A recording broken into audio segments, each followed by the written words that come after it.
You've done the math. You stop eating at 8 p.m., you wait until 12 p.m., and you repeat the cycle every single day. According to the calories in, calories out model, it should be biologically impossible for you to gain weight. Yet you step on the scale after 3 weeks of discipline, expecting a victory, and the number has gone up. It feels like a sick joke, doesn't it? You are starving yourself, resisting every temptation, yet you are getting softer around the midsection while your friends seem to lose weight just by skipping dessert. You start to think, maybe my metabolism is just broken. Maybe I'm just too old for this. But listen to me closely. Your metabolism isn't broken. It is just protecting you. Here is what most fitness gurus won't tell you. Intermittent fasting isn't just a diet schedule. It is a high-stakes game of hormonal signaling. When you get the signal right, you unlock deep, stubborn fat stores that haven't been touched in years.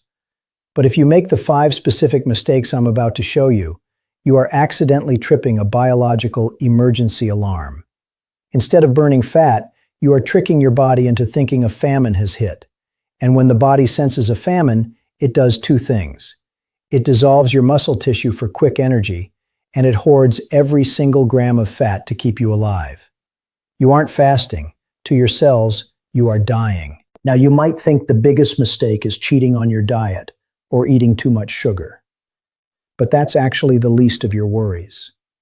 The most dangerous mistake, the one that destroys your testosterone and ruins your metabolism, has nothing to do with food. It has to do with a specific chemical reaction that happens in your blood while you sleep. We are going to cover that in just a moment, and it will change how you view sleep forever. But first, we have to solve the immediate mystery.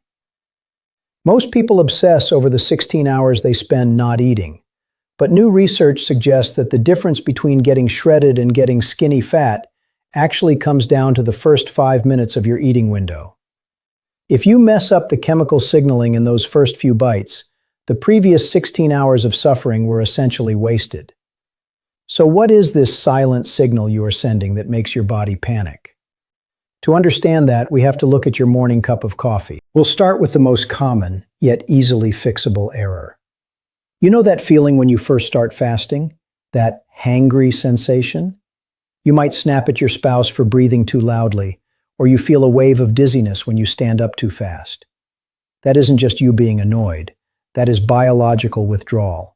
Your body is throwing a tantrum because for 40 or 50 years, it has run on easy energy, sugar, and you just cut off the supply. This discomfort pushes people into mistake number 1, the dirty fast. You are struggling, so you try to bargain with your biology. You think, I'll just have a splash of almond milk in my coffee, or I'll chew this piece of gum, or the most common one I see, this diet soda has 0 calories, so it is fine, it doesn't count. Here is the hard scientific truth. Fasting is not about calories, it is about insulin. I want you to think of insulin as a guard. When insulin is present in your blood, he stands in front of your fat cells, crosses his arms, and locks the door. He says, nothing leaves this vault. As long as insulin is elevated, fat burning is physically impossible. It is like trying to open a locked door without the key. Now here is the hidden detail most people miss. When you have that splash of creamer or that artificial sweetener, even if it is only 10 calories, your brain tastes sweet. This triggers something called the cephalic phase response. Your brain sends a signal to your pancreas saying, food is coming, get ready. And your pancreas squirts out a hit of insulin. Bam! You just slammed the door on fat burning. You might still be in a, quote, calorie deficit, but hormonally you are in a, quote, fed state. You are sitting there, hungry, white-knuckling it through the morning, but your fat cells are locked down. You are suffering all the pain of fasting with none of the fat loss benefits. It is the definition of inefficiency. But let's say you are strict. You are disciplined. You drink black coffee and water. You've mastered the morning. But now noon hits, and we move to a mistake that is far more damaging. This leads to mistake number 2, the wrong refeed. Think of your cells after a 16-hour fast like a bone-dry sponge. They have been squeezed dry of glycogen, sugar, and nutrients. They are hypersensitive. They are desperate to soak up whatever you give them. If you break your fast with a bagel, a bowl of sugary cereal, a muffin, or even a super sweet fruit smoothie, You are taking a fire hose of sugar and blasting it at that dry sponge. Because your cells are so sensitive, your blood sugar doesn't just rise, it rockets to the moon. Your pancreas panics. It dumps a massive flood of insulin to clear that toxic level of sugar from your blood. And because your body can't burn that much energy instantly, it has only one choice. It furiously shuttles that energy straight into your fat cell. You essentially supercharged your fat storage mechanism. You took a body that was ready to heal, and you gave it a sugar shock. And the worst part? 2 hours later, your blood sugar crashes, and you are starving again, dealing with brain fog and fatigue for the rest of the afternoon. But that explains the first step, how you break the fast. But the bigger question is why some people follow these rules perfectly and still gain weight. This brings us to the silent chemical killer I mentioned earlier. This detail may seem minor now, but it is the reason why so many men over 40 fail at fasting. This is where things get paradoxical. You are barely eating. You are essentially starving yourself for 16 hours a day, yet you are gaining weight around the midsection. How is this physically possible? It defies the laws of thermodynamics, right? Wrong. It follows the laws of hormonal biology. This brings us to mistake number 3, the cortisol spike. This is the insight that most men over 40 miss completely. Cortisol is your stress hormone. It is the fight or flight chemical designed to help you run from a tiger or fight an enemy. When you fast, you are putting a mild stress on the body. Usually this is hormetic stress, good stress, like exercise that makes you stronger. But look at your life right now. You might be dealing with a high-pressure job, family responsibilities, aging parents. Maybe you aren't sleeping as well as you used to. If you combine fasting with that chronic stress plus maybe too much caffeine, your cortisol levels don't just rise, they go through the roof and stay there. Here is the scary part. When cortisol is chronically high, it overrides everything else. It tells your liver, emergency, we are under attack, we need quick energy now to survive. But if you haven't eaten, where does that energy come from? Your liver initiates a process called gluconeogenesis. That is a fancy scientific word for making new sugar. Your body literally scans your system, finds your expensive tissue, your muscle mass, and breaks it down. It dissolves your muscle, converts it into glucose, and dumps it into your bloodstream. So listen to this tragic irony. You are fasting. You haven't eaten a crumb, but your blood sugar is rising, and your insulin is spiking, because your body is eating your own muscles. You are literally melting your metabolic engine to store belly fat.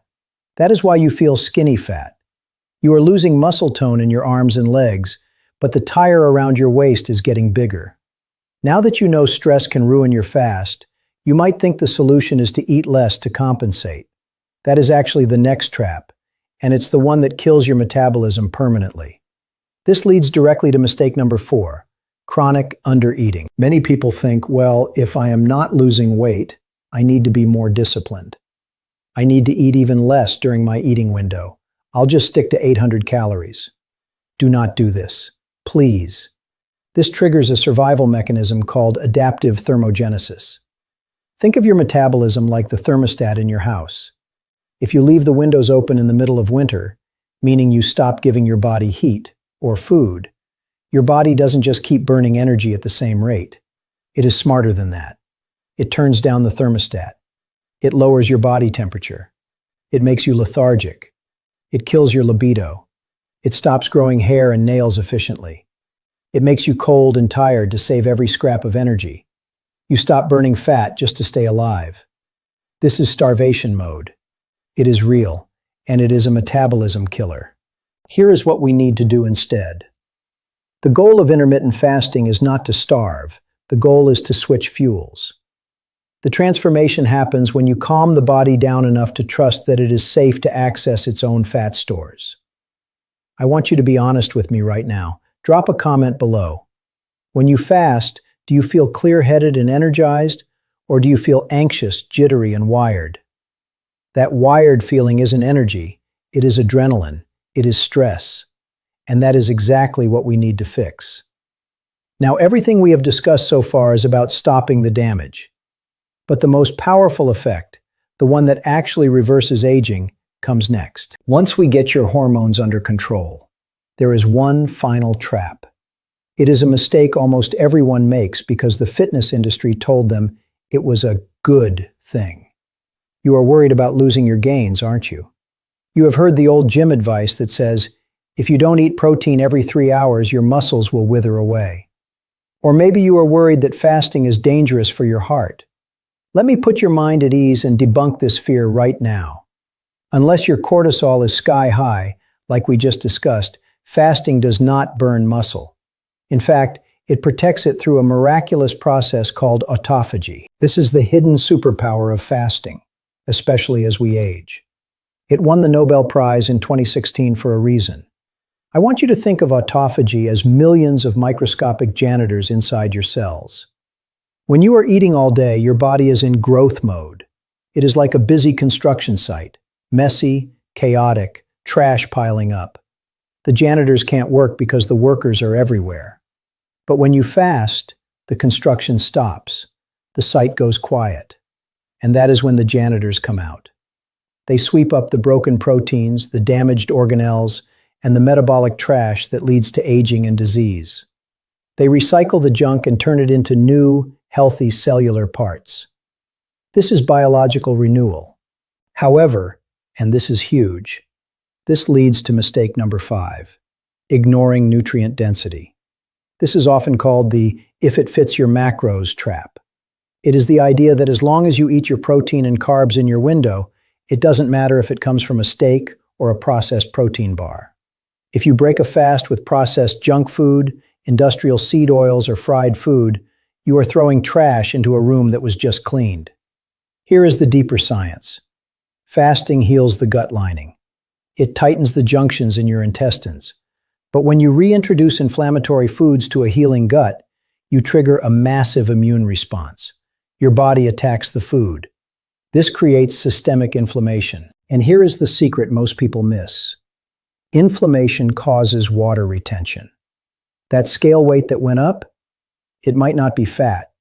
It might be 4 pounds of inflammatory water weight because your body is swelling up to protect itself from the junk food you just ate. When you fix the food quality, the benefit isn't just weight loss.